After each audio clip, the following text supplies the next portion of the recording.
Class में back bonding के concepts को पढ़े थे, राइट। बैक बॉन्डिंग पढ़ चुके हैं, ख़त्म हो चुकी है। कुछ क्वेश्चंस हम लोगों को होमवर्क में दिए गए थे, राइट। तो अभी वही वाले क्वेश्चन डिस्कशन करते हैं और देखते हैं कि अभी तुम में से कितने कितने लोगों का करेक्ट आंसर आया है। लास्ट टाइम कुछ गड़बड़ी हुई है, याद रखो गड़बड़ियाँ होती हैं, बट गड़बड़ियों से सीखना पड़ता है। अगर गड़बड़ियाँ परसिस्ट हो रही हैं, बार बार आप बेवकूफ़ी दिखा रहे हो, तो जो बेवकूफ़ी अभी दिखाओगे या दिखा रहे हो वो बाद में अगर ठीक नहीं करोगे तो वो कंटिन्यूस रहती है, फिर वो इम्प्रूव नहीं हो सकते। चलो फटाफट आंसर डिस्कशन करते हैं, फिर आज का टॉपिक कंटिन्यू करते हैं। आज हमें वैसे भी बनाना बॉन्डिंग पढ़ना है, ठीक है। ब्रिज बॉन्डिंग के 2 पार्ट्स हैं, इसमें से एक बनाना बॉन्डिंग को हम डिस्कस करेंगे। तो देखो bridge VBT is given by theory based question है।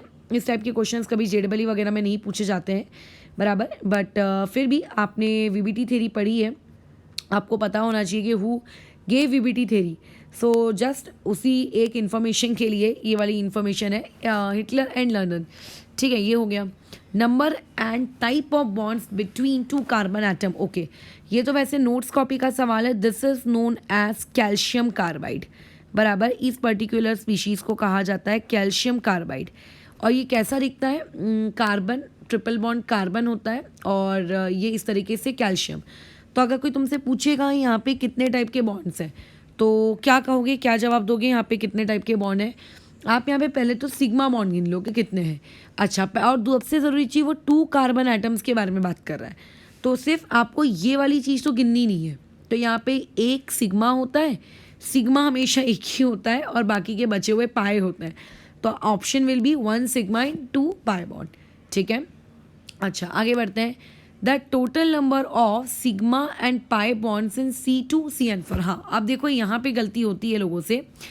लेट्स इमेजिन, आप लोगों को सबसे पहले इसका स्ट्रक्चर बनाना अगर मेरे को बताना हो कि इसका स्ट्रक्चर कैसा दिखेगा, तो पहले तो ये जान लो कि what you mean bye CN, cartoon network, obviously not, ठीक है। तो अब ये साइनाइड ग्रुप है, साइनाइड ग्रुप खुद ऐसा दिखता है। ये लो, ये साइनाइड ग्रुप है, ये कार्टून नेटवर्क है आपका, ये ऐसा। कार्बन और नाइट्रोजन के बीच में ना ट्रिपल बॉन्ड होता है। कार्बन और नाइट्रोजन के बीच में क्या होता है? ट्रिपल बॉन्ड होता है। समझ रहे हो? कार्बन और नाइट्रोजन के बीच में क्या होता है? ट्रिपल बॉन्ड होता है। तो कई बार लोगों से गलती होती है कि वो ये वाले सिग्मा और ये वाले पाई को कैलकुलेट करना ही भूल जाते हैं, वो इसी चीज़ को भूल जाते हैं। अच्छा, अब C2 है, कैसे ड्रॉ करेंगे स्ट्रक्चर? देखो, कार्बन डबल बॉन्ड कार्बन रहेगा ऐसे, इधर में साइनाइड, इधर में साइनाइड, इधर में साइनाइड। अब महाशय हम लोग करते क्या है? हम ऐसा काउंटिंग करते हैं, देखो, sigma sigma sigma sigma sigma, we have 5 sigma, ठीक है। ये भी हम काउंट कर लेते हैं। अच्छा, एक और चीज़ काउंट कर लेते हैं। 5 सिग्मा तो कोई पगला ही करेगा। एक और काउंटिंग हो जाती है कि नाइट्रोजन और कार्बन के बीच में सिग्मा, नाइट्रोजन और कार्बन के बीच में सिग्मा, नाइट्रोजन और कार्बन के बीच में सिग्मा। तो अब आप काउंट करके देखिए कि टोटल कितने सिग्मा आपको दिख रहे हैं अभी स्क्रीन पर।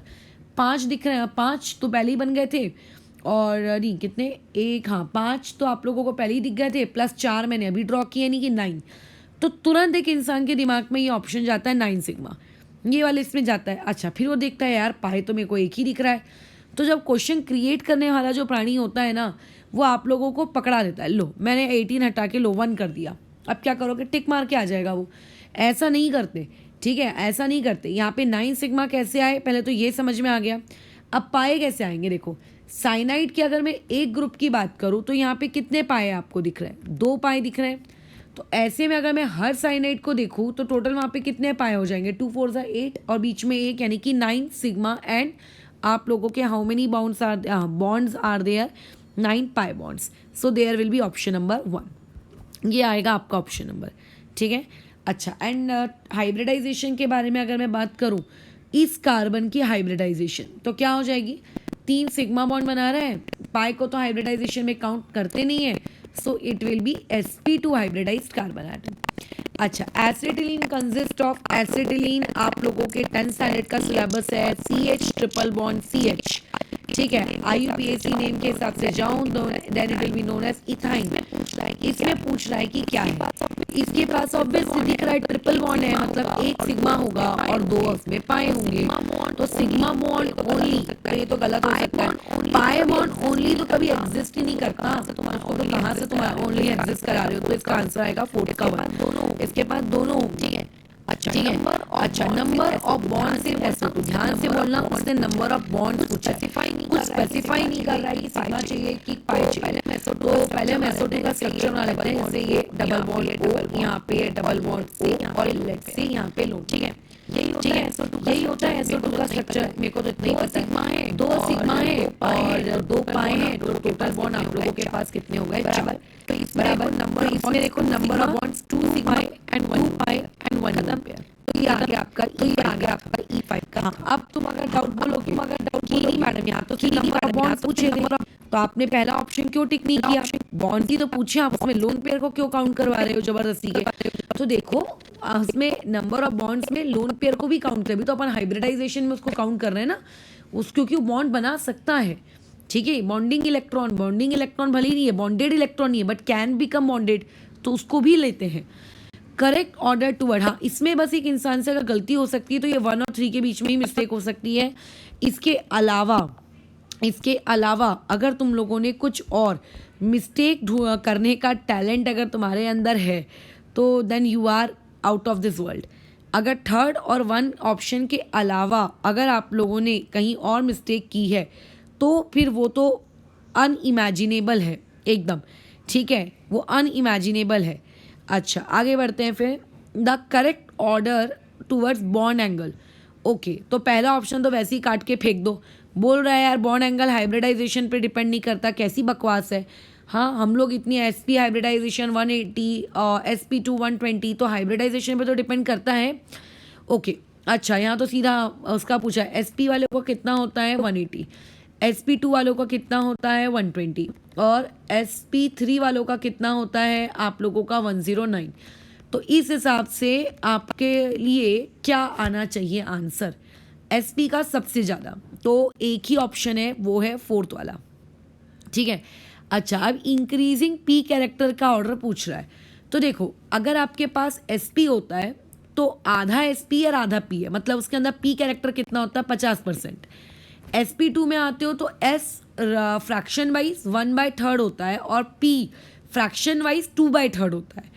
इतना तो समझ में आ रहा है ना। अगर मैं पूछूंगी what is the probability of 2, sorry what is the probability of P, then what will you say, the 2/3, क्योंकि आपका सैंपल स्पेस क्या है प्रोबेबिलिटी का, S, P, राइट। उसमें से अगर मैं पूछूंगी P की प्रोबेबिलिटी कितनी है तो तुम बोलोगे 2/3, एंड 2/3 को अगर मैं परसेंटेज में कन्वर्ट करूं देन इट विल बी 33.3। तो यहाँ पे P कितना परसेंटेज है, एक P आपका 33.3 है, ठीक है। एक P की बात हो रही है, 2 P को कंबाइन करके जवाब मत दो। अच्छा, यहाँ पे S की बात आ जाते हैं, तो S आपको कितना दिख रहा है 25, P कितना दिख रहा है 75, तीनों P मिलाकर, ठीक है। और अच्छा, और दोनों P मिला के ये 66 पॉइंट।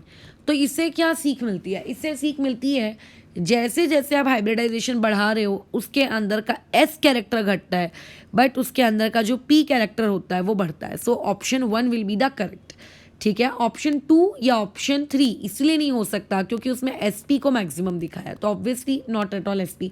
हाँ, अब ये 2 ऑप्शन दिए क्यों हैं, 2 और 3 देखो इसलिए दिए हैं क्योंकि एक इंसान ऐसे कर सकता है, SP में एक P का 50%, SP2 में एक P का 33 और SP3 में एक P का 25, ये वाली हरकत मार सकता है। सो देयरफॉर वाला ऑप्शन दिया है।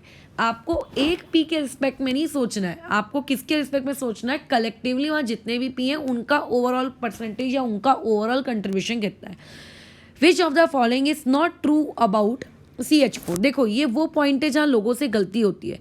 कंसेप्चुअल वो लोग ठीक होते हैं बट उनकी आंखों से उनको ये चीज़ें दिखती नहीं है, नॉट ट्रू, फॉल्स, इनकरेक्ट, इस टाइप के वर्ड्स मैंने भी कई बार मिस किए हैं। ऐसा नहीं है कि मेरे से मिस नहीं होते, सभी से होते हैं किसी ना किसी पॉइंट पे कभी ना कभी। अच्छा देखो, CH4 में यार लोन पेयर की कोई बात करे तो ये तो बकवास है, काट दो। 4 सिग्मा बॉन्ड्स बनते हैं, ये बात तो ट्रू है, हमको ट्रू नहीं ढूंढना है। टेट्राहाइड्रल हाइब्रिडाइजेशन है, ये भी ट्रू है। 109.5 आइडियल बॉन्ड एंगल है, ये भी ट्रू है। तो फॉल्स क्या है, सिर्फ fourth option. So answer will be my fourth. पहली नज़र में ही पकड़ में आता है, 1 लोन पेयर ऐसी बात बोल रहा है। फिर अच्छा ये वाला क्वेश्चन बाद में करते हैं, 9th वाला। पहले जो इजी है, जो तुरंत देख के समझ में आ जाता है, वो करेंगे, ठीक है। अच्छा, अब यहाँ पे क्वेश्चन नंबर 10 को भी बाद में करेंगे। हाइब्रिडाइजेशन इन PF3, वो पूछ रहा है कि PF3 में हाइब्रिडाइजेशन क्या होगी। तो फॉस्फोरस 5 वैलेंस इलेक्ट्रॉन रखता है, 3 को तो उसने देखो यूज़ कर लिया, ये 2 बिंदियाँ मैं यहाँ पे दे रही हूँ। अब कोई अगर तुमसे पूछेगा कि तुमको यहाँ पे कौन सी हाइब्रिडाइजेशन दिख रही है, तो तुम क्या जवाब दोगे? 50 घंटे सोचने के बाद बोलोगे 3 सिग्मा 1 लोन पेयर, ओ यानी कि 4, तो 4 बराबर यानी कि sp3, ये आएगा आंसर, ठीक है। अच्छा, बॉन्ड एंगल नियरली 90 डिग्री होना, तो देखो H2O में बॉन्ड एंगल 104 होता है, CO2 एक sp हाइब्रिडाइजेशन वाला है तो उसमें बॉन्ड एंगल 180 होता है, CH4 टेट्राहाइड्रल ज्योमेट्री है उसलिए उसमें बॉन्ड एंगल 109 के आसपास होता है। सीधा सिंपल एक ही ऑप्शन बचता है। बट अगर तुम्हें इसका भी लॉजिकल एक्सप्लेनेशन चाहिए तो सुनो, SF6 यानी कि महाराज ने बनाए हैं 6 sigma bond plus 0 lone pair, so that will be equal to sp3 what, sp3d2, and sp3d2 is a square bipyramidal geometry.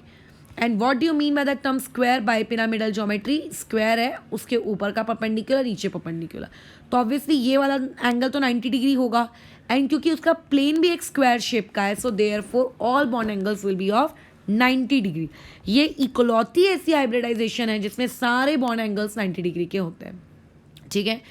sp2 hybridisation is shown by, obviously NH3 नहीं हो सकता, ऑब्वियसली XeF2 नहीं हो सकता, so any idiot will say कि यहाँ पे आप लोगों की sp2 hybridisation is shown by NH3, but a big doubt, according to us, according to me, if I will draw the structure of BeCl2 then it will be going this.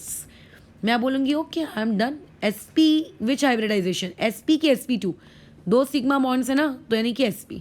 I will talk about BF3, तो ये देखो कितने हैं यहाँ पे, ये हो गया 3 सिग्मा बॉन्ड्स, तो यहाँ से सीधा आ गया sp2, तो ये आएगा तुम्हारा आंसर। sp2 हाइब्रिडाइजेशन किस में होती है? BF3 में होती है। ओके, आगे बढ़ते हैं।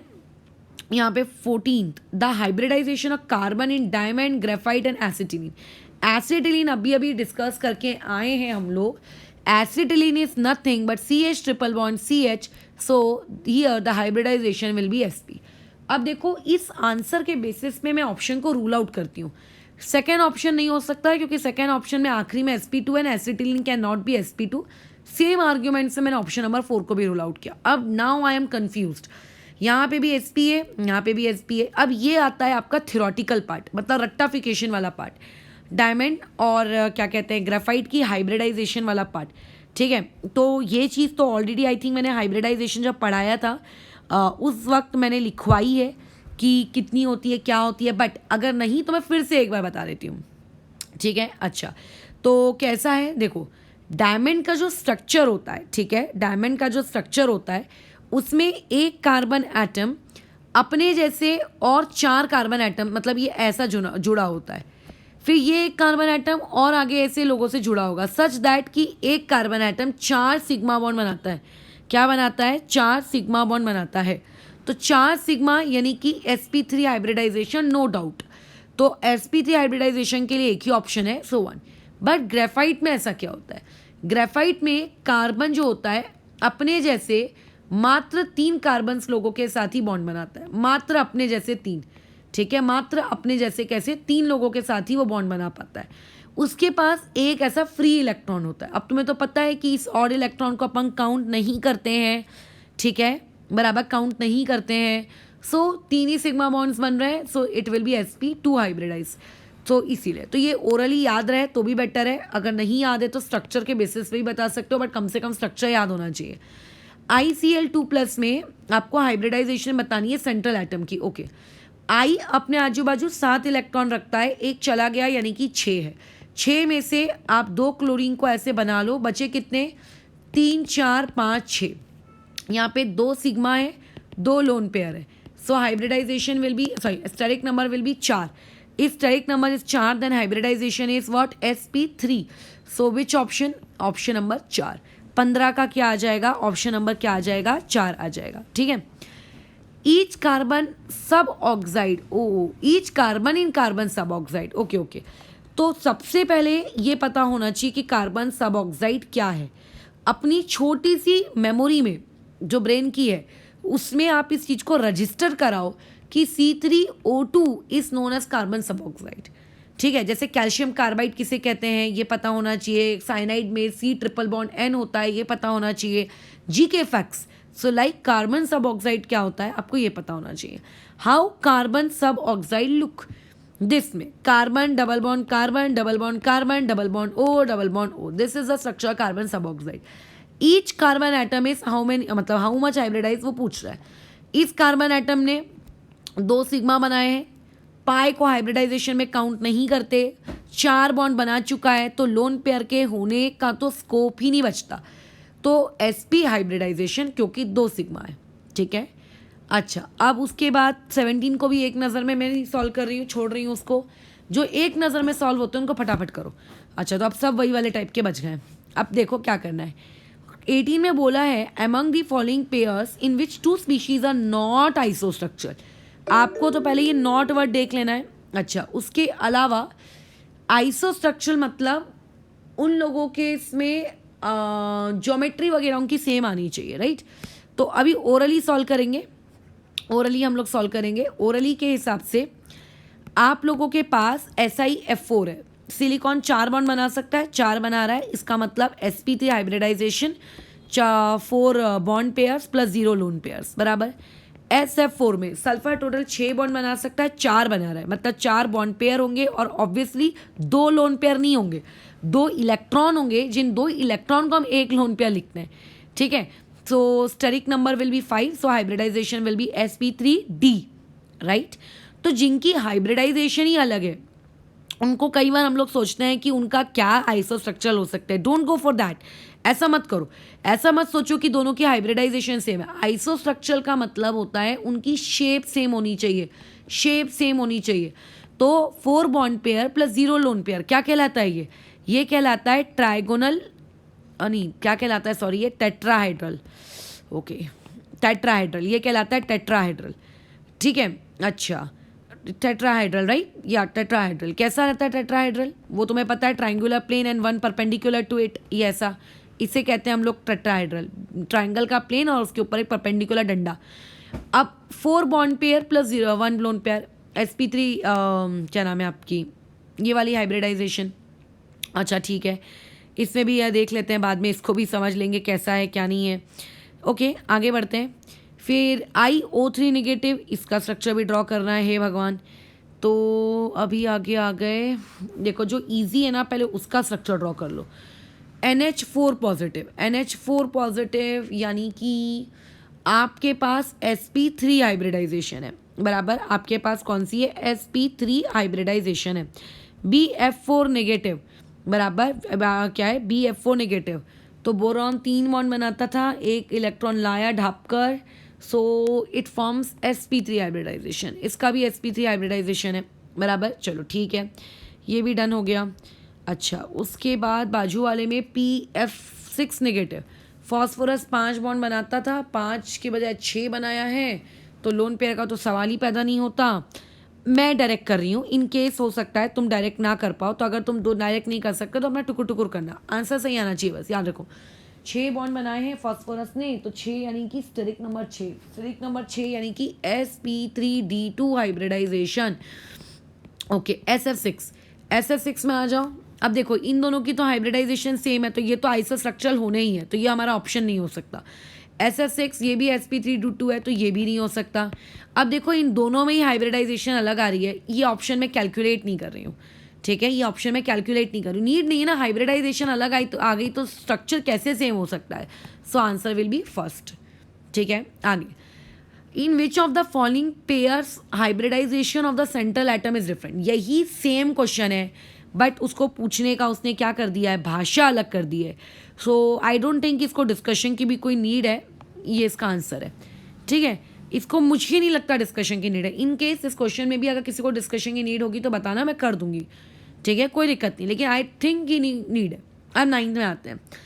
Choose the molecule in which hybridisation occurs in the ground state. Okay, hybridisation occurs in the ground state, इसका मीनिंग क्या है? अब सबसे बड़ा हमने, क्योंकि ग्राउंड स्टेट, हाइब्रिडाइजेशन क्या है ये सब बताओ. तो तुम्हें तो पता ही है कि मॉलिक्यूल के पास दो चीज़ें होती हैं. एक होती है ग्राउंड स्टेट, मतलब किसी भी एटम के पास दो चीज़ें होती हैं. एक होती है ग्राउंड स्टेट, एक होती है एक्साइटेड स्टेट. अब जैसे बोरॉन है, बोरॉन का अगर मैं कॉन्फ़िगरेशन बोलूँ, डब्बा कॉन्फ़िगरेशन तुम लिखो, तो तुम जानते हो कि ऐसे केस में तो बोरॉन सिर्फ एक ही बॉन्ड बना पाता. इसका मतलब बोरॉन ने अगर 3 बॉन्ड बनाए हैं तो ज़रूर वो एक्साइटेड स्टेट में गया होगा, है ना. देखो बोरॉन कैसा होता है, 1s2 2s2 2p1. If I am talking about डब्बा configuration, so this is a डब्बा कॉन्फ़िगरेशन. और यहाँ पे अनपेयर्ड इलेक्ट्रॉन क्योंकि एक है, क्योंकि उसके पास अनपेयर्ड इलेक्ट्रॉन एक है, सो देयरफॉर आप लोगों का जो बोरॉन है उससे ज़रूर एक्साइटेड स्टेट में गया होगा. और एक्साइटेड स्टेट में जाने के बाद उसने क्या किया होगा, अपने इसको आगे शिफ्ट किया होगा, तो 3 बॉन्ड वो बना पा रहा है. तो ऐसे में एक इंसान ये सोचेगा, ठीक है, ऐसे में एक इंसान ये सोचेगा कि बोरॉन जो है वो आपका कभी भी 3 बॉन्ड नहीं बना पाता.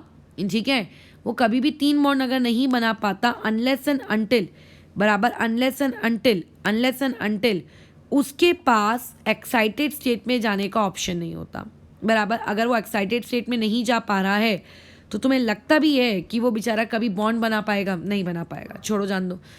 सिमिलर आर्ग्यूमेंट्स, ठीक है, आप NH3 के लिए यूज़ कर सकते हो. फिर ऐसा लगेगा कि या ये क्या है, ऐसे में तो फिर मैं कभी बॉन्ड ही नहीं बना पाऊंगा. तो सुनो ध्यान से, नाइट्रोजन का कॉन्फ़िगरेशन क्या होता है. नाइट्रोजन 1s2 2s2 2p3, बराबर, 2p3.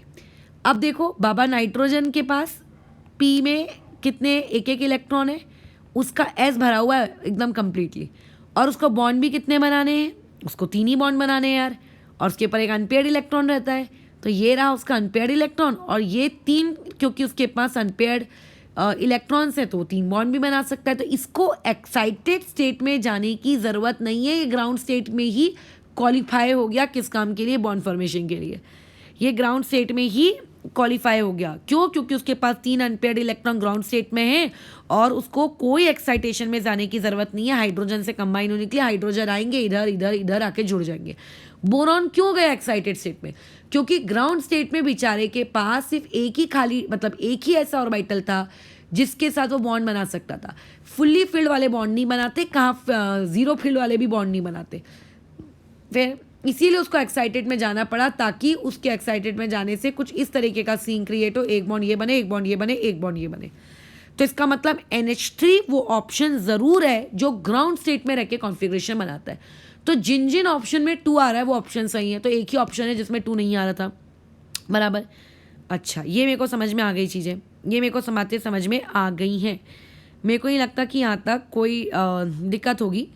अच्छा, अब बात आती है BCl3 का क्या करना है, PCl3 का क्या करना है, इन सब चीज़ों का क्या करना है, सबसे बड़ा डाउट. तो कैसे करें? पहले PCl3 में आ जाते हैं. PCl3 ये रहा, है ना. तो फिर देखो BCl3 तो नहीं हो सकता, इतना तो पता है. तो ऑप्शन नंबर 1 जहाँ जाए उसको भी कैंसिल आउट कर दो, ये दो गए, तो एक ही आंसर बचता है, वो है 2 3. ऑब्वियसली नाइट्रोजन के जैसा ही बिहेवियर उसके ग्रुप मेंबर फॉस्फोरस भी शो करेगा. बस खत्म, डाउट तो खत्म हो गई हमारी कहानी. तो ध्यान देना, ये एक सवाल हो सकता था जिसमें तुम लोग आज के सेशन में लटक सकते थे. मे बी हो सकता है कई लोगों को नहीं लटके हो, but may be, I am talking about a may be. अच्छा, उसके अलावा इन carbon single bond carbon bond C2H6 का मतलब ये carbon carbon hydrogen hydrogen hydrogen. I am talking about ethane. ये रहा आपका ईथेन, प्यारा ईथेन. Undergo heterolytic fission. अभी हेट्रोलिटिक फिजन क्या होता है ये हम लोग बाद में सीखेंगे. अभी फ़िलहाल के लिए एक मतलब ऑर्गेनिक का पार्ट है. अभी फ़िलहाल के लिए आप इस चीज़ को याद रख सकते हो. क्या कह सकते हैं, अनईक्वल डिविजन. बराबर, कैसे याद रख सकते हो? अनईक्वल डिविजन किस चीज़ का बताओ? अनईक्वल डिविजन किसी भी बॉन्ड का. ठीक है, जैसे अगर कायदे से अगर ये बॉन्ड यहाँ से टूटता तो 2 सिमिलर स्ट्रक्चर्स क्रिएट होते, तो इसे कहते हैं होमोलिटिक. लेकिन इसको इस तरीके से तोड़ा जाए कि सिमिट्रिसिटी मेंटेन नहीं होनी चाहिए टूटने के बाद.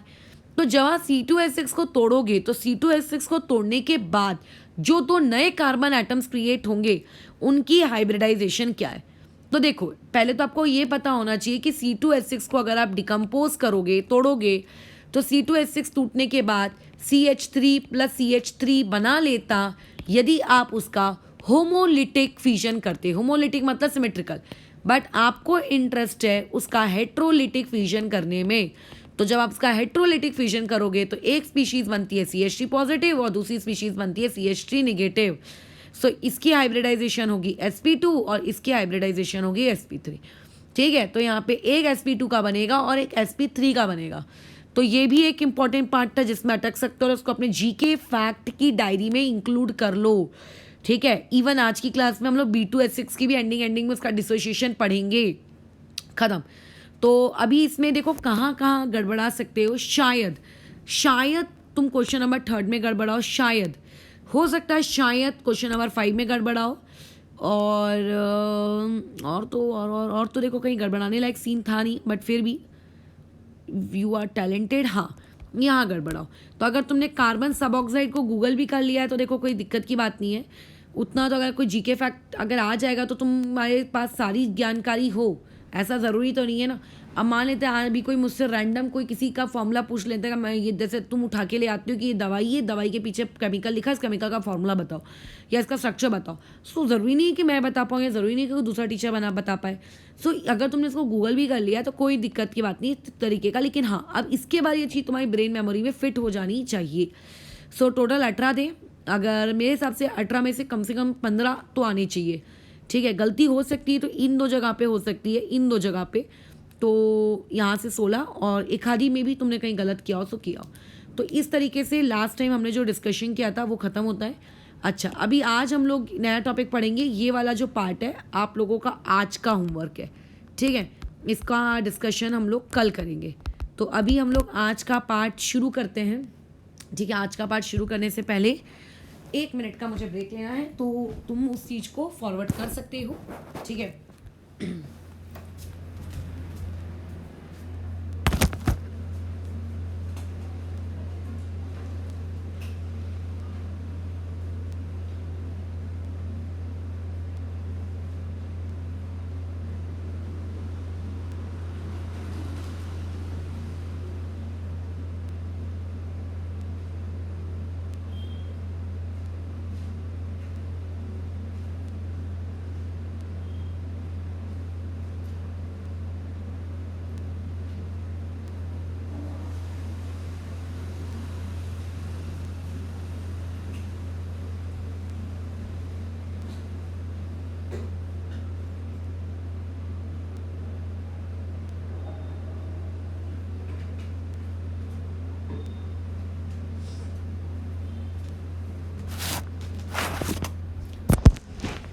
चलो वापस से कंटिन्यू में काम में लगते हैं।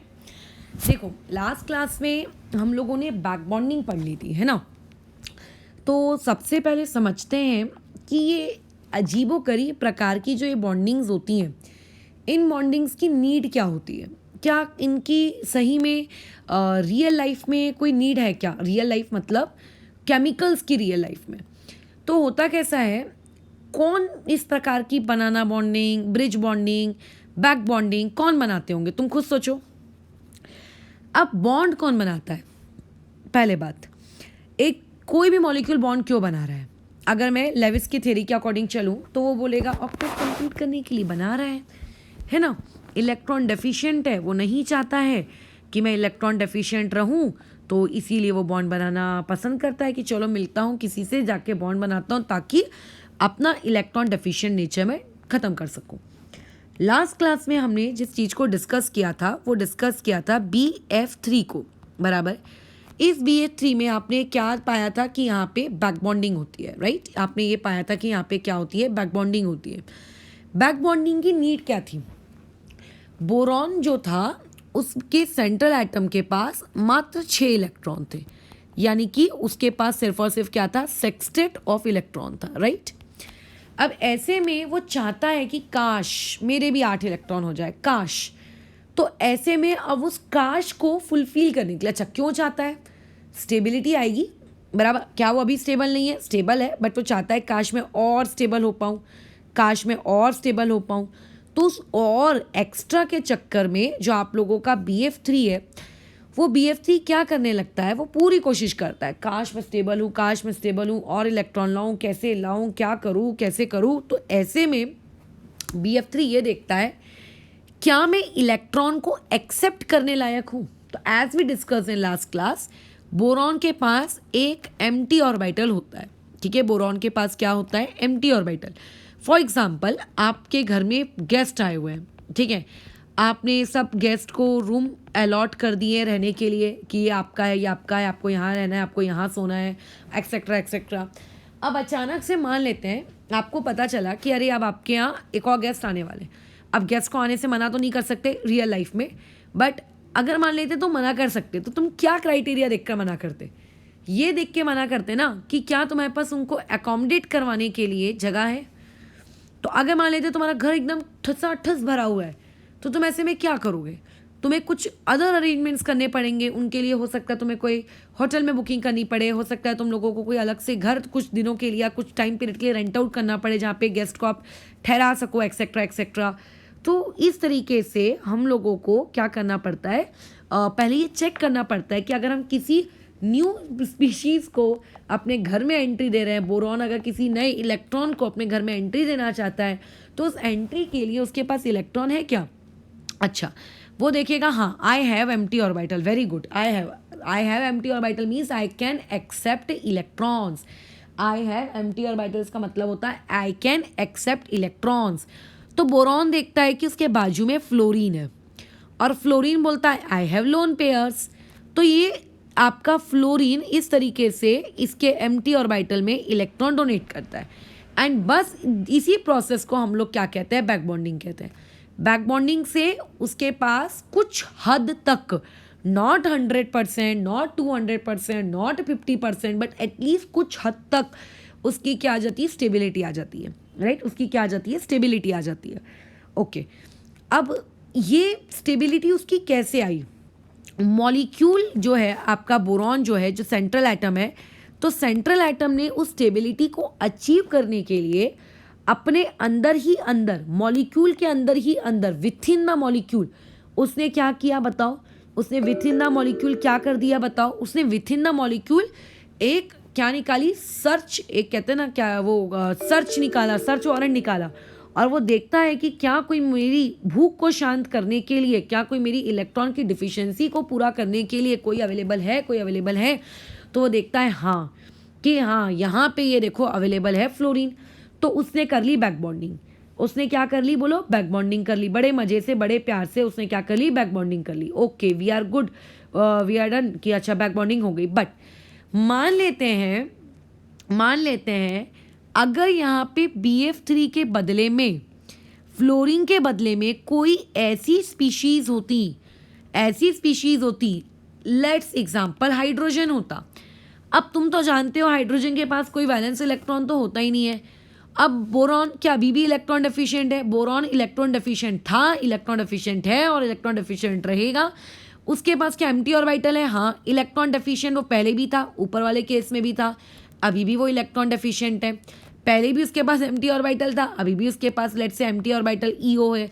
लेकिन पहले उसके पास एक इलेक्ट्रॉन को डोनेट करने वाला डोनर था, बट अभी ये जो हाइड्रोजन है इसके पास तो कोई लोन पेयर्स नहीं है।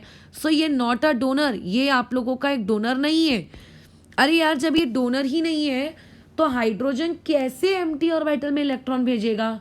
अगर यहाँ से हाइड्रोजन इलेक्ट्रॉन नहीं भेज पा रहा है तो इसका मतलब यहाँ पर आप लोगों की बैक बॉन्डिंग पॉसिबल नहीं है। यहाँ पे क्या नहीं हो सकती? बैक बॉन्डिंग नहीं हो सकती। समझ रहे हो? यहाँ पे क्या नहीं हो सकती? बैक बॉन्डिंग नहीं हो सकती। ठीक है, तो इसका मतलब हमेशा हर केस में बैक बॉन्डिंग पॉसिबल होगी ऐसा नहीं है। कौन कौन से केसेस में पॉसिबल नहीं हो सकती है? पहला पॉइंट ये कि आपके पास इलेक्ट्रॉन को एक्सेप्ट करने के लिए एम्प्टी ऑर्बिटल होना। हो सकता है किसी सिचुएशन में एम्प्टी ऑर्बिटल ही ना हो, आपके पास उस एम्प्टी ऑर्बिटल में देने के लिए एक इलेक्ट्रॉन होना जो आपको इलेक्ट्रॉन दे सके, बराबर। डोनर एटम चाहिए, डोनर एटम जो अपना इलेक्ट्रॉन पेयर दे सके। और अगर आपके पास ऐसी सिचुएशन है तो आप बैक बॉन्डिंग करा सकते हो। ओके, या फिर कई बार ना ऐसी सिचुएशन आती है, जैसे AlCl3 का मैं एक एग्जांपल लेती हूँ। AlCl3 में अब अगर मैं बात करूँ एल्यूमिनियम के बारे में, तो तुम्हें तो पता है कि ये थर्ड पीरियड का एलिमेंट है, तो ऑब्वियस है कि इसके पास vacant d orbital 3d orbitals होते हैं। क्लोरीन है, इसके ऊपर लोन पेयर है, तो तुम अगर ऐसा अभी उम्मीद करोगे ना कि इसके पास वैकेंट डी ऑर्बिटल भी है, इसके पास लोन पेयर भी है, तो चलो यहाँ पे बैक बॉन्डिंग करा लेते हैं। बता दूं यहाँ पे कोई भी बैक बॉन्डिंग नहीं होती, ये लोग ब्रिज बॉन्डिंग करते हैं और डाइमर फॉर्म करते हैं। यहाँ पे ब्रिज बॉन्डिंग होती है। क्या होती है यहाँ पे आप लोगों का, क्या होती है, ब्रिज बॉन्डिंग होने लगती है, बराबर है। यहाँ पे क्या होने लगती है, bridge bonding, bridge bonding, bridge bonding होने लगती है। बताओ क्यों होती है, इसका हम लोग जब ब्रिज बॉन्डिंग वाला पार्ट पढ़ेंगे डाइमराइजेशन का तब डिस्कशन करेंगे, बट यहाँ पे ब्रिज बॉन्डिंग होती है। तो सबसे पहली चीज़ आपके पास 3 चीज़ें आ सकती हैं, बैक बॉन्डिंग, ब्रिज बॉन्डिंग और आपकी कौन सी वाली बॉन्डिंग जो अभी हम पढ़ेंगे, बनाना बॉन्डिंग। ठीक है, या बनाना बॉन्डिंग, इसको वैसे तो कायदे से बनाना बॉन्ड, इस पर्टिकुलर एग्जाम्पल के लिए मैं कह रही हूँ, इस पर्टिकुलर एग्जाम्पल के लिए बनाना बॉन्डिंग। तो अब हम लोगों को 2 चीज़ें पढ़नी है। आप जब भी बॉन्डिंग पढ़ते हैं, ठीक है, स्पेशल बॉन्डिंग्स पढ़ते हैं, तो स्पेशल बॉन्डिंग्स को 2 पार्ट्स में क्लासीफाई किया जाता है। पहला स्पेशल बॉन्डिंग बैक बॉन्डिंग वाली, जो कि हम लोग ऑलरेडी डिस्कस कर चुके हैं, और दूसरी होती है आप लोगों की ब्रिज बॉन्डिंग। ठीक है, क्या होती है, ब्रिज बॉन्डिंग। अब जो ब्रिज बॉन्डिंग होती है उसको फर्दर 2 पार्ट्स में क्लासीफाई किया जाता है कि आपके सेंट्रल एटम के बाजू में जो साइड एटम है, ठीक है, if side atom has lone pair, तो लोन पेयर होने के बावजूद, मतलब डोनर होने के बावजूद भी वो इलेक्ट्रॉन डोनेट नहीं करना चाहता या नहीं कर पाता है, वॉट एवर द रीजंस, तो ऐसे में वो क्या करता है, डाइमराइजेशन करता है। क्या करता है वो, नॉट डाइमराइजेशन, वो क्या करता है, आपकी ब्रिज बॉन्ड करता है। वो क्या करता है, ब्रिज बॉन्ड करता है। अच्छा, और एक दूसरा केस होता है जिसमें आप लोगों के पास जो साइड एटम होता है, उस बेचारे साइड एटम के पास कोई भी लोन पेयर नहीं होता, तो जिसके पास लोन पेयर नहीं है तो बैक बॉन्डिंग भी नहीं कर पा रहा है, तो ऐसे में वो बनाता है आप लोगों का बनाना बॉन्डिंग। हमारे इंडिया में ज़्यादा नाम फेमस है बनाना बॉन्डिंग के नाम से, अदरवाइज ज़्यादा अगर तुम देखोगे फॉरेन कंट्रीज़ में तो बेंट बॉन्डिंग ये इस नाम से है। विकीपीडिया भी बेंट बॉन्ड के नाम से बनाया गया है।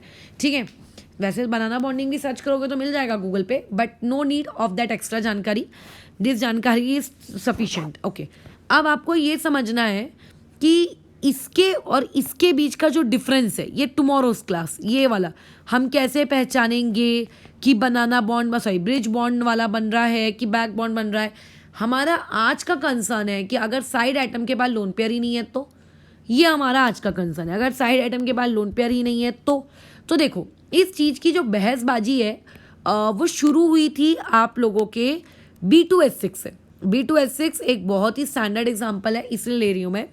देखो दिक्कत ये है, दिक्कत ये का मतलब चीज़ें ऐसी हैं कि हम लोग जानते हैं C2H6 को, हम लोग जानते हैं ना इथेन को, इथेन के स्ट्रक्चर से हम बहुत ही अच्छे तरीके से वाकिफ़ भी हैं। कैसा होता है आपके C2H6 का स्ट्रक्चर बताओ, कार्बन यहाँ पे हाइड्रोजन 3 बॉन्ड बना लेता है, वैसे ही आपके पास एक और कार्बन होता है, यहाँ पे हाइड्रोजन आपके 3 बॉन्ड बना लेता है और ये कार्बन कार्बन का आपस में सिंगल बॉन्ड। तो काफ़ी सालों तक हम ऐसा एक्सपेक्ट कर रहे थे, ठीक है, हम ऐसा एक्सपेक्ट कर रहे थे कि जो आपका डाइबोरेन रहेगा उस डाइबोरेन के अंदर में भी बॉन्डिंग कुछ इस प्रकार से होनी चाहिए, ये लो इस प्रकार से होनी चाहिए, जैसे ये 2 आप लोगों के BH3 की यूनिट्स और ये ऐसे। बट तुम तो जानते हो बोरॉन कैनॉट फॉर्म 4 बॉन्ड्स, वो 4 बॉन्ड्स नहीं बना सकता। तो इसका मतलब ये जो बॉन्ड मैंने बनाया है ये वाला बॉन्ड पॉसिबल नहीं है। अगर ये बॉन्ड ही पॉसिबल नहीं है तो फिर B2H6 कैसे बन रहा है, B2H6 का बनना फिर कैसे पॉसिबल है।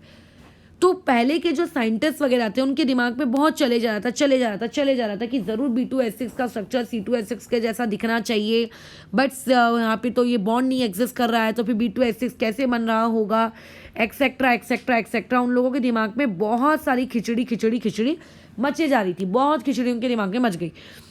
उन्होंने काफ़ी क्या कहते हैं रिसर्च की, काफ़ी खोजबीन की, काफ़ी data electron diffraction technique use की, कोई स्पेक्ट्रोस्कोपी यूज़ की, कुछ किया उन्होंने, डेटाज निकाल रहे थे, है ना। तो ऐसे में बहुत मेहनत के बाद ठीक है, बहुत मेहनत के बाद, तुम्हें नहीं पता उस पूरी प्रोसेस में उनको कितनी मेहनत लगी, उनको कितना क्या कहते हैं दिमाग लगाना पड़ा। ये आपके सिलेबस का पार्ट भी नहीं है, पहले तो मैं ये भी बता दूँ।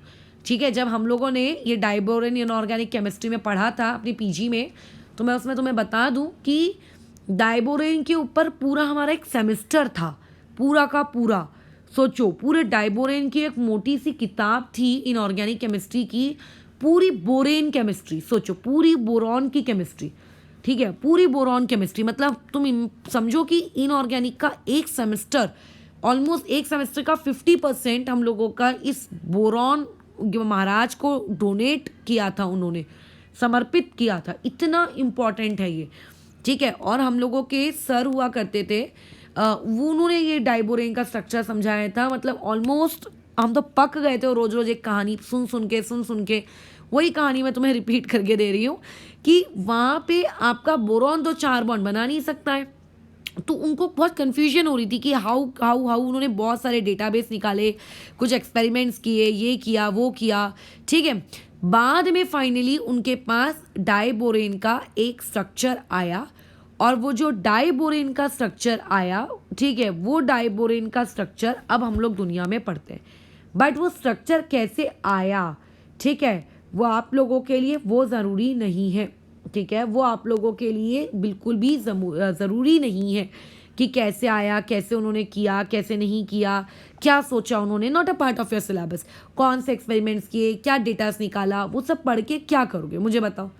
कोई मतलब है क्या उसको पढ़ के? आप लोगों के काम का ही नहीं है वो सारे काम।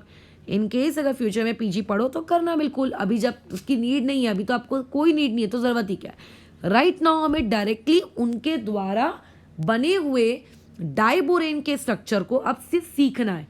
अब ये कहानी तुम्हें क्यों बताई गई? ये कहानी इसलिए बताई गई ताकि तुम्हें ये पता चले कि डाइबोरेन का स्ट्रक्चर उनको समझा पाना, उनके लिए दुनिया को समझा पाना उनके लिए पॉसिबल नहीं हो रहा था। तो लेकिन B2S6 एग्जिस्ट भी कर रहा था, है ना, B2S6 एग्जिस्ट भी कर रहा था, तो उनको ये समझाना भी था यार B2S6 कैसे है, बट बन भी नहीं रहा है, कैसे समझाएं। तो फाइनली बहुत मेहनत के बाद उन्होंने एक नई प्रकार के बॉन्ड को जन्म दिया। दैट नया प्रकार का bond that we are going to study to now is 3 centred 2 electron bond. क्या पढ़ने वाले हैं हम लोग? 3 सेंटर्ड 2 इलेक्ट्रॉन बॉन्ड, बराबर है। तो क्यों ये बॉन्डिंग हम पढ़ रहे हैं? क्यों बताओ?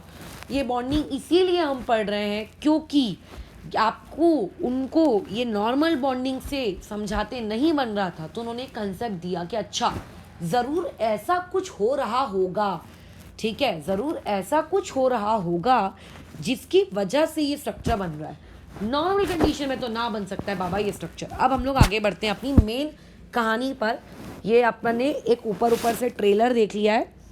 अच्छा, अब ये 4 बॉन्ड तो बना नहीं सकता, एक्सेट्रा एक्सेट्रा जैसी बकवासबाजी भी हो गई। अब हम लोगों को पढ़ना है कि किस तरीके से आप लोगों का जो डाइबोरेन है वो बनता है। तो देखो, अब तुम ये तो जानते हो डाइबोरेन के स्ट्रक्चर के बारे में सारी कहानी। अब हमको इतना पता है कि BH3 के पास क्या होगा, इस तरीके से 3 हाइड्रोजन के उसने बॉन्ड बना के रखे होंगे। Okay, I do agree.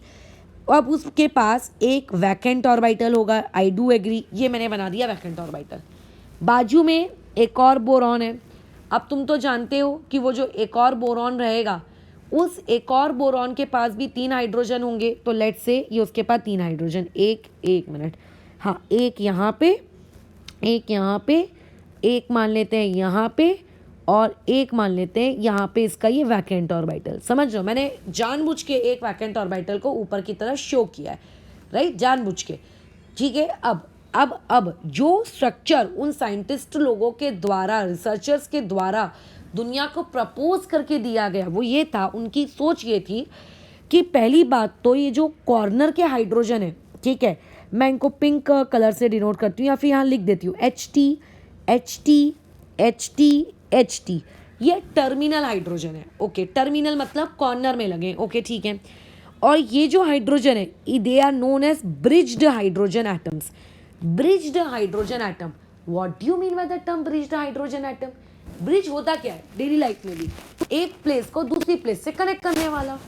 हमको भी तो वही चाहिए, एक बोरॉन को दूसरे बोरॉन से कनेक्ट करने वाला। बोरॉन को कनेक्ट नहीं कर सकते क्योंकि बोरॉन आने बनाता है, यानी बनाता है 3 बॉन्ड नहीं बनाता, 3 बॉन्ड नहीं मुझे पता है, 4 बॉन्ड नहीं बनाता, 4 मुझे पता है। तो में से एक इंसान मेरा डाउट भेजेगा और ऑब्वियसली वो श्रेय नहीं भेजेगा कि मैडम जब कि आगे मैं थ्योरी पढ़ाऊंगी उस थ्योरी में सुनो, मैं बोल रही हूँ बोरॉन बोरॉन बॉन्ड नहीं बनाता, ठीक है, तो मेरी बात पे क्यों यकीन करोगे कि बोरॉन बोरॉन बॉन्ड नहीं बना रहा है? तुम बोल सकते हो मैडम यहाँ पे एक्सेप्शन हो सकता है, आप एक्सेप्शन मान के समझ लो कि बोरॉन बोरॉन के पीछे बॉन्ड बन रहा है। इसीलिए नहीं बनाता क्योंकि अगर ये बोरॉन बोरॉन के बीच में if sigma bond was formed, अगर यहाँ पे सिग्मा बॉन्ड बन रहा होता, तो जैसे कि तुम्हें पता है कि सिग्मा बॉन्ड के अलोंग फ्री रोटेशन पॉसिबल होता है। अब ये फ्री रोटेशन क्या है याद करो, जब सिग्मा और पाई बॉन्ड सिखाया था तो उस वक्त फ्री रोटेशन बताया था। हाँ, अगर ये सिग्मा बॉन्ड बन रहा होता तो आप लोगों का यहाँ पे फ्री रोटेशन क्या होना चाहिए था? अलाउड होना चाहिए था। यहाँ पे फ्री रोटेशन क्या होना चाहिए था? अलाउड होना चाहिए था। लेकिन लेकिन लेकिन आप लोगों का ये फ्री रोटेशन जो है वो रेस्ट्रिक्टेड है। अब फ्री रोटेशन कब रेस्ट्रिक्टेड होता है? जब कोई चीज पाई बॉन्ड के जैसे परपेंडिकुलर बनी हुई होती है। तो ये सब उन रिसर्चर्स लोगों ने देखा, रिसर्च की, उन्होंने ढूंढा अपनी मर्जी से, उन्होंने कुछ भी प्रपोज नहीं किया दुनिया को, ठीक है, उन्होंने कोई अपनी मर्जी से प्रपोज नहीं किया। जैसे अगर मैं बोल रही हूँ कि बोरॉन बोरॉन सिंगल बॉन्ड नहीं बनाता, तो ये मेरी भी बात नहीं है, ये उनके द्वारा बताई हुई बातें जो मैंने किताबों में पढ़ी। हम now I am communicating to you, ठीक है, मैं अब तुम्हें कम्युनिकेट कर रही हूँ कि बोरॉन बोरॉन सिंगल बॉन्ड नहीं बना सकता। तुम कह सकते हो ना, हो सकता है मैडम एक्सेप्शन हो, बनवा लो, अपना क्या जाता है, केमिस्ट्री में आप इतने एक्सेप्शन पढ़ते हो पढ़ाते हो, तो इसको एक और एक्सेप्शन मान के कंसिडर कर लेते हो। तो ऐसा नहीं है, ठीक है, हम किसी भी चीज को एक्सेप्शन मान के कंसिडर नहीं करते, सबके रिसर्च होती है प्रॉपर, उनके रीजंस होते हैं। ये बात अलग है कि आपको रीजंस दिए नहीं जाते, ठीक है। फिलहाल तो बोरॉन और बोरॉन के बीच में वहां पे क्या है, बोरॉन और बोरॉन के बीच में वहां पर सिग्मा बॉन्ड या सिंगल बॉन्ड इसलिए नहीं बन सकता क्योंकि अगर वहां पे सिंगल बॉन्ड होता तो वहां फ्री रोटेशन होनी चाहिए। फ्री रोटेशन वहां पे नहीं होती, वहां पे फ्री रोटेशन नहीं होती, तो इसका मतलब वहां पे जरूर कोई चीज उसको रोटेट करने से मना कर रही है। अब कौन सी चीज रोटेट करने से मना करती है? सिग्मा को कोई नहीं करता, तो इसका मतलब सिग्मा है ही नहीं। तो फिर सिग्मा नहीं है तो B2SC मतलब दो BH3 आपस में जुड़े कैसे हैं? तो एक के दिमाग में आई बात, ऐसा भी तो हो सकता है कि वो नीचे का बोरॉन बोरॉन ही ना बना हो सकता है बिना बोरॉन बोरॉन के बने, थोड़ा परपेंडिकुलर ऊपर ही ऊपर कुछ बन गया हो। तब लोगों ने सोचा हाँ ये हो सकता है।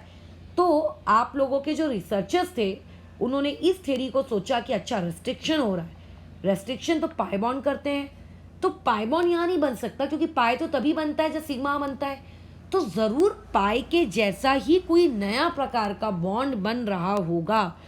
सो उस नए प्रकार के बॉन्ड को हम लोग बनाना बॉन्ड कहते हैं। और ये बनाना बॉन्ड बनता कैसे है, लेट अस सी दैट, कि आप लोगों के पास अब B2H6 में ये पहला हाइड्रोजन, ये दूसरा हाइड्रोजन, अच्छा मैंने यहाँ पे गलत कर दिया, 2 मिनट, यहाँ पे 1 मिनट, इसको मैं थोड़ा लंबा बना लेती हूँ और फिर इसको आगे शो करती हूँ। हाँ, यहाँ पे आप लोगों का ये हाइड्रोजन, ये लेट से आपका हाइड्रोजन, यहाँ पे मैंने बना लिया लेट से HB, यहाँ पे मैंने बना लिया लेट से HB, ठीक है। और यहाँ पे इसको HB बनाने से अच्छा है मैं थोड़ा सा लंबा करके फिर बनाती हूँ HB।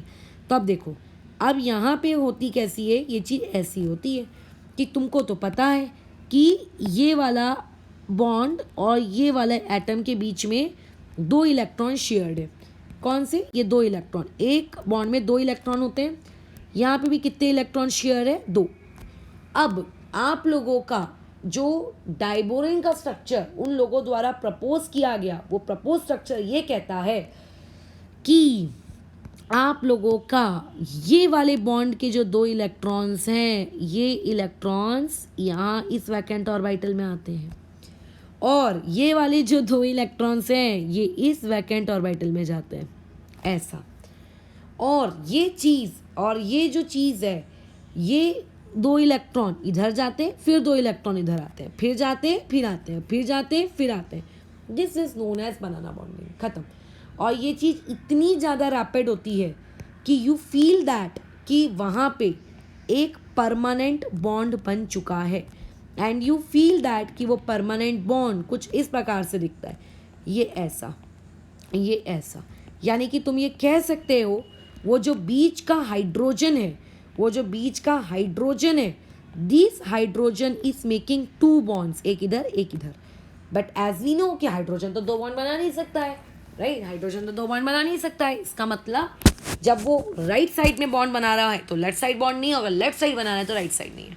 ठीक है, इसकी डिटेल में आपको जाने की नीड नहीं है कि अच्छा फिर तो ऐसे में तो फिर वो बॉन्ड कभी इधर होगा कभी उधर नहीं होगा, कभी होगा कभी उधर नहीं होगा। बाद में उन्होंने इस चीज़ों को और आगे जाके करेक्ट किया अपना मॉडल, बट ये उनकी इनिशियल सोच थी, बराबर। अच्छा, अब ऐसे केस में सबसे पहला दिमाग में बात आनी चाहिए, यार इस तरीके की अजीबोगरीब ब्रिज बॉन्डिंग की हमें नीड क्या पड़ गई, हमें क्या नीड पड़ गई ऐसी अजीबोगरीब बॉन्डिंग बनाने के लिए?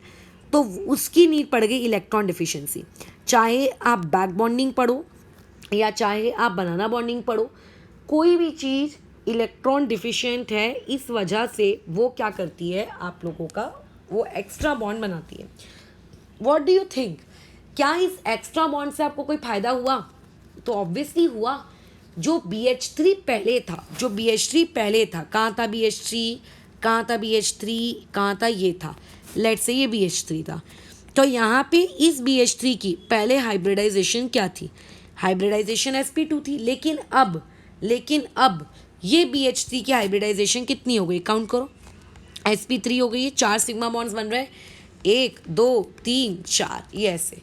अब तुम बोलोगे नहीं मैडम, जब यहाँ पे ये sp3 हो गया तो sp3 होने से क्या हो गया, sp3 होने से पहले पहले पहले पहले पहले sp2 था। ठीक है, जब वो BH3 के फॉर्म में था तब वो sp2 था, अब वो B2H6 के फॉर्म में आ गया तो वो अब sp3 हो गया, बराबर। और उसके अलावा आप लोगों का जब वो BH3 था तो sp2 हाइब्रिडाइजेशन तुम्हें तो पता है कि प्लेनर होती है, लेकिन जब वो sp3 हो गया तो अब वो क्या हो गया, नॉन प्लेनर हो गया। कैसे नॉन प्लेनर का मतलब कैसे, देखो ऐसे, इसको अपन इमेज के थ्रू समझते हैं। कहाँ गई यार इमेज, मैंने डाली तो थी, 2 मिनट रुको। इसमें हाँ, ये देखो, ये ऐसा हो गया। तुम देखो यहाँ पे ये बोरॉन दिख रहा है, ये बोरॉन दिख रहा है, इस बोरॉन के 2 हाइड्रोजन देखो। अगर मैं इस जगह को एक प्लेन कंसिडर करूँ, ठीक है, अगर मैं इस जगह को एक प्लेन कंसिडर करूँ, ये अगर मेरा एक प्लेन है, इमेजिन करो ये मेरे कागज़ का एक प्लेन है, ठीक है, तो बोरॉन उसी प्लेन में है, उसके 2 हाइड्रोजन उसी प्लेन में है, बाजू वाला बोरॉन भी उसी कागज़ पे है, उसके 2 हाइड्रोजन भी उसी प्लेन में है। लेकिन जो आपकी ब्रिज बना है, जो ब्रिज बना है, 2 लोगों को जोड़ने वाला जो ब्रिज बना है, वो उस कागज़ के परपेंडिकुलर है बना है, और जो दूसरा ब्रिज बना है नीचे से, वो उस नीचे बना है।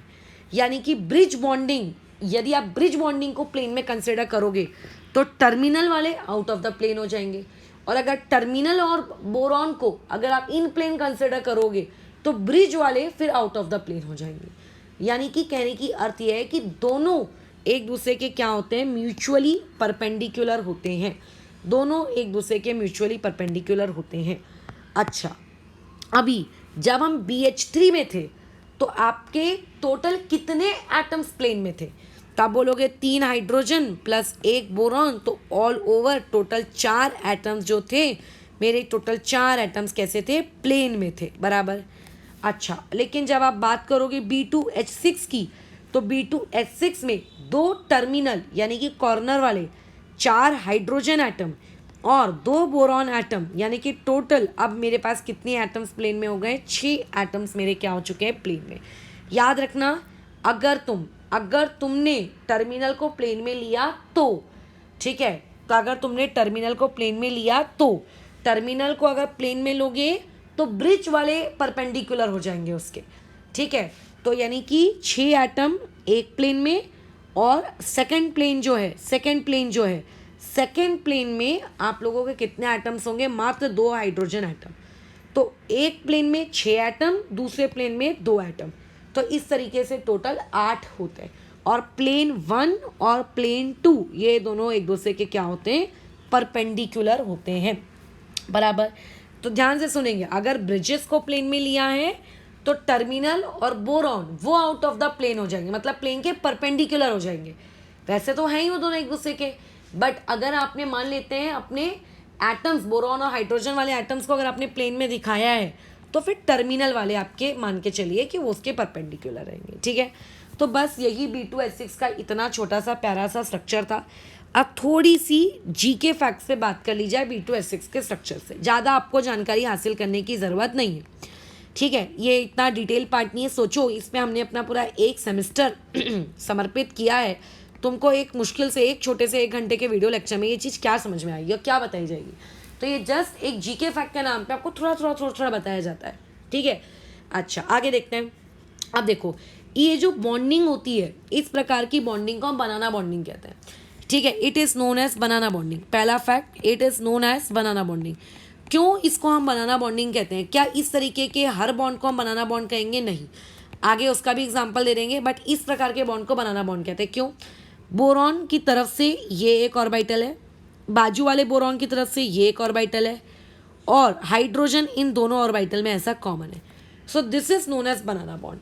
इसीलिए अब इसकी जो शेप है वो काफ़ी हद तक ऐसी कर्व्ड दिखती है, so therefore it is termed as banana bond, ठीक है। इसीलिए इसे क्या कहा जाता है? बनाना बॉन्ड कहा जाता है। कौन सा बॉन्ड कहा जाता है इसको? बनाना बॉन्ड कहा जाता है। अच्छा, हो गया, बनाना बॉन्ड कह लिया। इसके अलावा इस बॉन्ड का एक और नाम है, इसे हम कहते हैं 3 सेंटर्ड डैश 2 इलेक्ट्रॉन बॉन्ड। इसे क्यों हम लोग 3 सेंटर्ड 2 इलेक्ट्रॉन बॉन्ड कहते हैं? देखो, क्योंकि डाइबोरेन के स्ट्रक्चर में ये 2 इलेक्ट्रॉन्स हैं, ये 2 इलेक्ट्रॉन्स इस बोरॉन और हाइड्रोजन के बीच में भी घूम रहे हैं, साथ ही साथ में ये 2 इलेक्ट्रॉन बाजू वाले बोरॉन और हाइड्रोजन के बीच में भी घूम रहे हैं। यानी कि इस बोरॉन को और इस हाइड्रोजन को टोटल 3 एटम्स को जोड़ के रखने का काम इन 2 इलेक्ट्रॉन्स ने किया है। तो टोटल कितने एटम्स जुड़ रहे हैं आपस में? 3 एटम्स जुड़ रहे हैं। को कितने इलेक्ट्रॉन्स उन्हें जोड़ रहे हैं? 2 इलेक्ट्रॉन्स उन्हें जोड़ रहे हैं। So therefore it is known as 3 centred 2 electron bond बराबर। इवन इसका एक नाम और होता है sp3 बॉन्ड। क्यों उसको इस प्रकार का बॉन्ड कहते हैं? देखो, बोरॉन जब B2S6 वाले फॉर्म में आया तो उसकी हाइब्रिडाइजेशन क्या है? sp3। मतलब ये जो दिख रहा है ये आपका sp3 हाइब्रिड ऑर्बिटल है। वैसे ही ये वाले बोरॉन का भी ये sp3 हाइब्रिड ऑर्बिटल है, और बीच में है हाइड्रोजन एक एटम है जिसका कोई हाइब्रिड ऑर्बिटल नहीं है, उसके पास एटॉमिक ऑर्बिटल है। किसका? 1s का। तो sp3s और sp3, यानी कि ये कैसी लिंक है? एक sp3s और एक sp3 की आपस में क्या है? ये एक लिंकेज हुआ है बराबर। ये क्या हुआ है? एक लिंकेज हुआ है। तो ये 3 जीके फैक्ट्स थे कि it is known as banana bond, it is known as 3 centred 2 electron bond, it is known as sp3s आपका sp3 बॉन्ड। बात समझ में आ गई? ये मैंने B2S6 को लेकर अभी तुम लोगों को प्रवचन जो थे वो पहले दे दिए।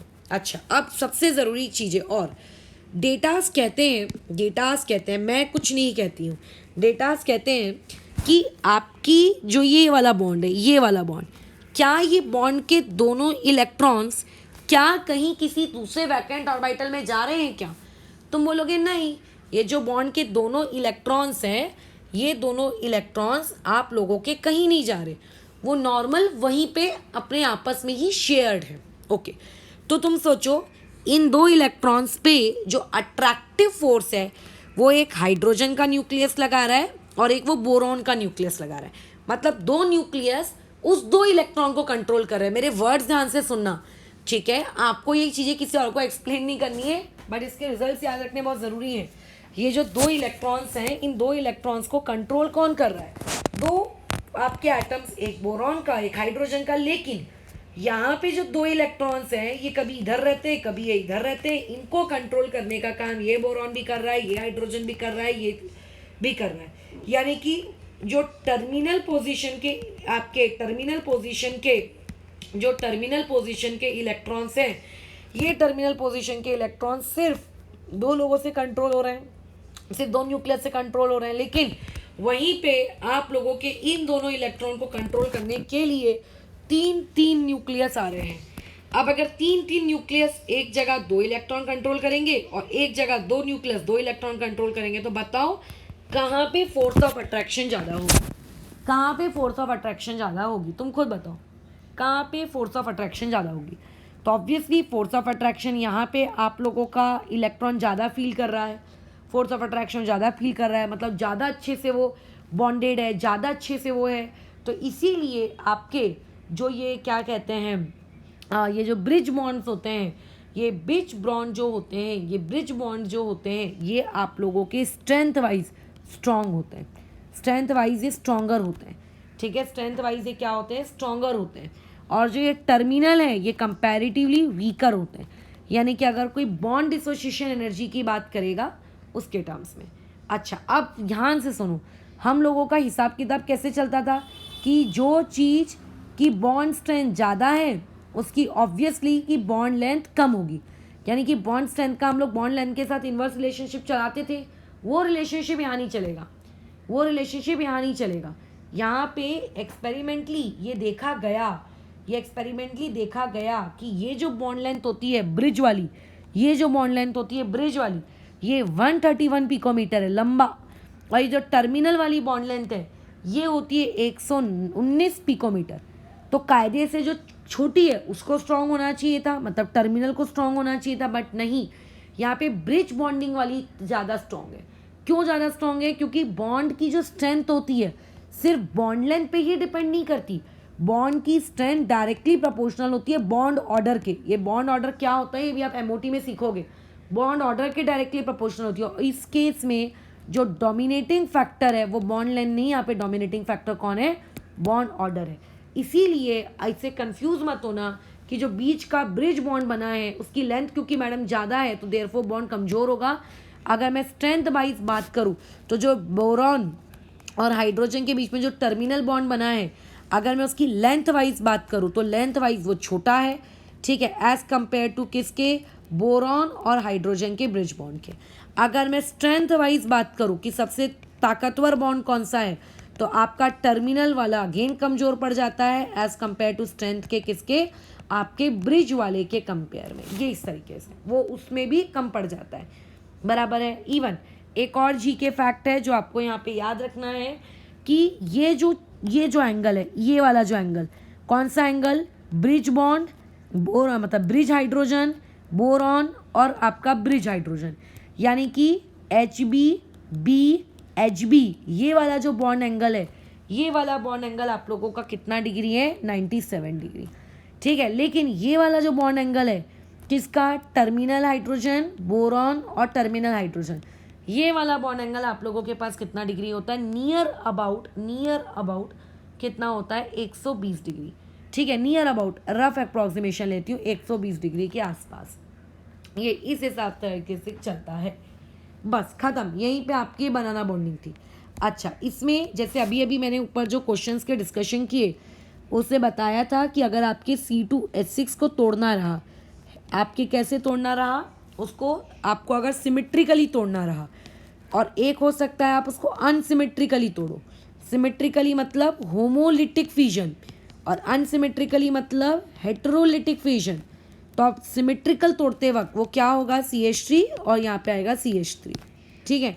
लेकिन आपने अगर उसका हेटेरोलिटिक फ्यूजन किया तो ये क्रिएट होगा, ये वाली स्पीशीज क्रिएट होगी, बराबर। अब वैसे ही आपके पास रहता है B2H6। अगर B2H6 को तोड़ने की बारी आई, अगर आपको B2H6 को तोड़ना है तो B2H6 को भी आप क्या कर सकते हो? सिमेट्रिकली यानी कि होमोलिटिकली आप ब्रेक कर सकते हो, और दूसरा आप उसको अनसिमेट्रिकली भी ब्रेक कर सकते हो। अब अगर आपने उसको सिमेट्रिकली ब्रेक किया तो जैसे यहाँ पे CH3 डॉट क्या है आगे ऑर्गेनिक में सीख लेना, यहाँ पे भी BH3 डॉट क्रिएट होगा, बराबर। लेकिन अगर आपने उसको अनसिमेट्रिकल ब्रेकिंग कर दी, उसका आपने हेटेरोलिटिक फ्यूजन कर दिया, तो हेटेरोलिटिक फ्यूजन करने से आप लोगों की जो यूनिट तैयार होगी वो यूनिट कैसी तैयार हो जाएगी? आप लोगों के पास एक बनेगी आपकी यूनिट BH4 निगेटिव। क्या बनेगी? BH4 निगेटिव, ये बनेगी एक यूनिट। क्या बनेगी? BH4 निगेटिव, और दूसरी यूनिट यहाँ से बन जाएगी BH2 पॉजिटिव, ठीक है, BH2 पॉजिटिव, ये ऐसे। तो यहाँ पे जैसे हाइब्रिडाइजेशन पूछ ली थी, यहाँ पे भी हाइब्रिडाइजेशन पूछ लेगा, बराबर। ये एक टॉपिक हो गया डाइबोरेन से रिलेटेड। अच्छा, अब ये जो डाइबोरेन करता है इसको हम लोग बनाना बॉन्डिंग कहते हैं, बराबर। इसको हम लोग क्या कहते हैं? बनाना बॉन्डिंग कहते हैं। क्या ऐसी बनाना बॉन्डिंग किसी और में भी आपको दिखेगी, या ऐसा 3 सेंटर्ड या 2 इलेक्ट्रॉन वाला बॉन्ड आपको और भी कहीं दिखेगा? तो चलो चेक करते हैं एक एक करके। आप लोगों के पास लेट्स इमेजिन एक चीज़ है, आपने मान लेते हैं लेके रखा है Al2H6। अब देखो एल्यूमिनियम एल्यूमिनियम H3H3, ये देखो। अब तुम तो जानते हो हाइड्रोजन के पास कोई इलेक्ट्रॉन विलेक्ट्रॉन तो है नहीं, तो ऐसे में क्या होगा, अब आप लोगों का एल्यूमिनियम जैसे बोरॉन ने काम किया वैसे ही करेगा, ये ब्रिज बॉन्डिंग बना लेगा। लो, ये हाइड्रोजन दोनों तरफ से क्या हो जाएगा, कनेक्ट हो जाएगा। ये हाइड्रोजन दोनों तरफ से क्या हो जाएगा, आप लोगों का कनेक्ट हो जाएगा, ये इस तरीके से। तो यहाँ पे भी आपको ब्रिज बॉन्डिंग देखने को मिल सकती है। ठीक है, तो Al2H6 क्या हो गया, डाइमर हो गया। क्यों डाइमर हो गया, दो यूनिट्स को आपने ज्वाइन किया और एक कंप्लीट मॉलिक्यूल बना ना। अच्छा, वैसे ही एल्यूमिनियम के नीचे आने वाला गैलियम, गैलियम में भी यही सेम फिनोमेना होगा, इसमें भी बनाना बॉन्डिंग होगी, बिल्कुल होगी। ठीक है, इसमें भी ये चीज़ एग्जिस्ट करेगी। अच्छा, अब उसके बाद मान लेते कल को किसी ने आपको ऐसा स्ट्रक्चर पूछ लिया कि गैलियम है, बोरॉन है और हाइड्रोजन 6 है, बताओ कैसे करेंगे। उसमें कोई कंफ्यूज नहीं होना, कैसे करेंगे मतलब क्या करेंगे, उसमें क्या कठिन है। दोनों तरफ गैलियम बना दिए। अच्छा, गैलियम और बोरॉन है, Ga2 नहीं है। एक तरफ सेंट्रल एटम गैलियम, दूसरी तरफ सेंट्रल एटम बोरॉन। इधर हाइड्रोजन, इधर हाइड्रोजन, इधर पे हाइड्रोजन। ठीक है, इधर हाइड्रोजन और ये दो हाइड्रोजन आप लोगों के बीच में क्या करते हुए, ब्रिज बनाते हुए। ठीक है, तो इसमें मत भटक जाना कि अच्छा ये दोनों सेंट्रल एटम चेंज कर दिए तो क्या बनाना बॉन्डिंग होगी। अब आते हैं सबसे इंपॉर्टेंट चीज़ में। आपको दिया है Al2Me और यहाँ पे 6। Me का मतलब होता है CH3, Me का मतलब होता है CH3। ठीक है, अब देखो एल्यूमिनियम दो तरफ है, ओके वी क्रिएटेड। इधर पे मैंने एक CH3 लगा दिया, इधर पे मैंने CH3 लगा दिया, इधर पे, मतलब चारों टर्मिनल पोजीशंस मैंने ऑक्यूपाई कर दी। अब बात आती है यहाँ CH3, हम बोल देंगे कि ये 3 सेंटर 2 इलेक्ट्रॉन बॉन्ड है। कोई दिक्कत नहीं है मुझे इसको 3 सेंटर 2 इलेक्ट्रॉन बॉन्ड मानने में, मुझे कोई तकलीफ नहीं है। क्या ये 3 सेंटर 2 इलेक्ट्रॉन बॉन्ड नहीं है, हाँ ये 3 सेंटर 2 इलेक्ट्रॉन बॉन्ड है। देखो एल्यूमिनियम कार्बन एल्यूमिनियम, 3 लोगों के बीच में 2 इलेक्ट्रॉन घूम रहे हैं, हाँ ये 2 इलेक्ट्रॉन घूम रहे हैं, तो 3 सेंटर 2 इलेक्ट्रॉन बॉन्ड तो ये है। बट क्या ये बनाना बॉन्ड है, क्या ये बनाना बॉन्ड है, नो ये बनाना बॉन्ड नहीं है। क्यों, क्योंकि देखो एल्यूमिनियम, एल्यूमिनियम यानी कि कौन सा हाइब्रिडाइजेशन, sp3। अच्छा, इधर से एल्यूमिनियम यानी कि sp3 और बीच में CH3 खुद कौन सी hybridization, sp3। How sp3, 3 sigma bond hydrogen के साथ और एक इधर से। ठीक है, तो ये आपका sp3 बॉन्ड है ये। और बनाना बॉन्ड किसे कहते हैं, जो sp3 होता है। सो देयरफॉर ये वाला जो स्ट्रक्चर है बनाना बॉन्ड नहीं है। तुम अगर स्ट्रक्चर ड्रॉ करके देखो तो sp3 कैसा दिखेगा, ये ऐसा दिखेगा। यहाँ वाला sp3 भी कैसा दिखेगा, ऐसा दिखेगा। और वो जो बीच में आपने मिथाइल ग्रुप लगाया है, उस मिथाइल ग्रुप का जो sp3 होगा, एक मिनट ना, उस मिथाइल ग्रुप का जो sp3 होगा, वो मिथाइल ग्रुप का भी आपका जो sp3 है वो sp3 ऐसा होगा, ये ऐसा, ये ऐसा। इसको बनाना बॉन्ड नहीं कहते, बनाना बॉन्ड इसको कहते हैं। ये sp3, इधर से भी sp3 और दोनों के बीच में एक s, ये होता है बनाना बॉन्ड। सो हर केस को बनाना बॉन्ड की कैटेगरी में नहीं डालना, हर केस को बनाना बॉन्ड की कैटेगरी में नहीं डालना। तो यहाँ पर हम लोगों ने एक पार्ट ख़त्म किया जिसमें हमें बनाना बॉन्डिंग दिख रही थी। ठीक है, जिसमें मुझे क्या दिख रही थी, बनाना बॉन्डिंग दिख रही थी। अच्छा, अभी ऐसे में ही आप लोगों को पता होना चाहिए कि B2H6, ठीक है, Al2H6। अच्छा, उसके अलावा बेरिलियम, वो भी आपका डाइमर बना लेता है बेचारा। आगे उसके बाद बेरिलियम आपका पॉलीमर भी बनाता है। पॉलीमराइजेशन मतलब जैसे 2 यूनिट्स आपस में ज्वाइन हो रही हैं, वहाँ पे n यूनिट्स आपस में ज्वाइन हो रही हैं। Al2 आपका अभी जो मैंने ऊपर एग्जांपल दिया Me6, ठीक है। अच्छा, यहाँ पे Al2PH6, PH मतलब फिनाइल ग्रुप। ये सारे के सारे लोग भी आप लोगों के कौन से हैं, 3 सेंटर 2 इलेक्ट्रॉन बॉन्ड, सारे के सारे। ठीक है, सारे के सारे। इसमें सिर्फ और सिर्फ बेरिलियम को छोड़ दूं मैं अगर, क्योंकि बेरिलियम को अगर मैं छोड़ दूं तो सिर्फ बेरिलियम, मतलब बेरिलियम वाला ये कंपाउंड आप लोगों का प्लेनर होता है। बाकी सभी के सभी नॉन प्लेनर होते हैं, as we discussed in diborane. Diborane मतलब B2H6, ठीक है, as we discussed in diborane. सब में ये चीज़ नॉन प्लेनर होती है, सब में। बराबर। अच्छा, B2H6 में बनाना बॉन्डिंग होती है तो sp3 ठीक है। Al2H6 में भी बनाना बॉन्डिंग होती है क्योंकि H है ना, H इन्वॉल्व है मतलब S तो आएगा ही आएगा। अच्छा, यहाँ पे क्या होती है, यहाँ पे भी बनाना बॉन्डिंग होती है। So these are the example of banana bonding, ठीक है। लेकिन जब आप लोग बात करते हो मिथाइल ग्रुप को लाने की, यानी कि यहाँ, तो यहाँ पे बनाना बॉन्डिंग नहीं होती इन दोनों केसेस में, sp3 तो ये लोग भले ही आपके 3 सेंटर्ड 2 इलेक्ट्रॉन बॉन्ड्स हैं बट ये बनाना बॉन्ड नहीं है। तो सारे 3 सेंटर्ड 2 इलेक्ट्रॉन बॉन्ड्स को आप बनाना बॉन्ड बोलोगे, ऐसा नहीं होता है, ठीक है। सारे 3 सेंटर्ड आप लोगों के बॉन्ड्स बनाना बॉन्ड नहीं होंगे। कल को तुमसे क्वेश्चन आ सकता है कि बताओ Al2Me6 में कौन सी टाइप की ब्रिज बॉन्डिंग एग्जिस्ट करती है। ऑप्शन दे देगा ए sp3-sp3, नेक्स्ट ऑप्शन दे देगा sp3-sp3, फिर एक नेक्स्ट क्वेश्चन दे देगा सी, यहाँ पर sp3-sp2, तो ये आपको आना चाहिए कि किसमें कौन सी बॉन्डिंग एग्जिस्ट कर रही है, ठीक है। डाइबोरेन के बारे में क्वेश्चन पूछ सकता है, डाइबोरेन की ज्योमेट्री वगैरह के बारे में। जैसे जब वो BH3 था तब उसकी हाइब्रिडाइजेशन sp2 थी, लेकिन जब वो डाइबोरेन बन गया तो उसकी हाइब्रिडाइजेशन क्या हो गई, sp3। इस पे क्वेश्चन आ गया हाइब्रिडाइजेशन पे, बराबर। किस पे क्वेश्चन आ गया, हाइब्रिडाइजेशन पे आप लोगों का क्वेश्चन आ गया, बराबर है। अच्छा, यहाँ पे ये क्वेश्चन आ जाएगा कि आपके पास टोटल टर्मिनल बॉन्ड कितने हैं। तो अगर मैं डाइबोरेन के स्ट्रक्चर में जाऊं तो टोटल टर्मिनल बॉन्ड्स तो मेरे पास 4 हैं, बट अगर मैं एक बोरॉन एटम के रिस्पेक्ट में देखूं तो एक बोरॉन एटम के पास 2 टर्मिनल है और दूसरे बोरॉन एटम के पास 2 टर्मिनल है। ये क्वेश्चन क्रिएट किया जा सकता है, बराबर।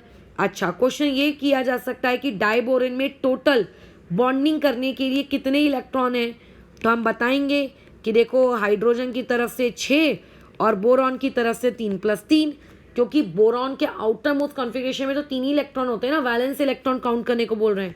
तो 12 बॉन्डेड इलेक्ट्रॉन्स है, बॉन्डेड इलेक्ट्रॉन्स आप लोगों के पास हैं, अवेलेबल हो रहे हैं। ये इस टाइप के क्वेश्चन बॉन्ड एंगल के बेसिस पे क्वेश्चन पूछा जा सकता है, ये बॉन्ड लेंथ के बेसिस पे क्वेश्चन पूछा जा सकता है कि कौन सी वाली बॉन्ड लेंथ छोटी होगी कौन सी बड़ी होगी, तो पता होना चाहिए ये वाला order. So this was all about आप लोगों का डाइबोरेन, खत्म, ठीक है। ये डाइबोरेन की बातचीत थी। अब हम लोग कल फिर से ब्रिज बॉन्डिंग पढ़ेंगे, बट उन लोगों में ब्रिज बॉन्डिंग पढ़ेंगे जो इस तरीके से उनके साइड एटम भिखारी नहीं है, मतलब उनके साइड एटम्स बैक बॉन्डिंग कर सकते हैं बट उनके साइड एटम ने बैक बॉन्डिंग नहीं की। उनके पास थे इलेक्ट्रॉन देने के लिए बट उन्होंने इलेक्ट्रॉन दिए नहीं, दिए तो किसी दूसरे तरीके से दिए और किसी और को दिए। तो ऐसे लोगों पे हम लोग अब कल बातचीत करेंगे, बराबर है। और बाकी तो सब हो चुका है और मुझे नहीं लगता अभी कोई दिक्कत होगी। अच्छा, इसमें ना आज जो मैंने होमवर्क दिया है, इस होमवर्क का ये क्वेश्चन मत करना, ये मैं टॉपिक पहले पढ़ाऊंगी उसके बाद ये वाला काम करना, ठीक है। ये वाला टॉपिक मैं पहले पढ़ा दूंगी उसके बाद ये काम करोगे, ठीक है। चलो अब इसको ओवर करते हैं हम लोग, ये कर लेना, ये तो नोट्स कॉपी में भी मिल जाएगा अगर ठीक से नोट्स बनाए होंगे तो।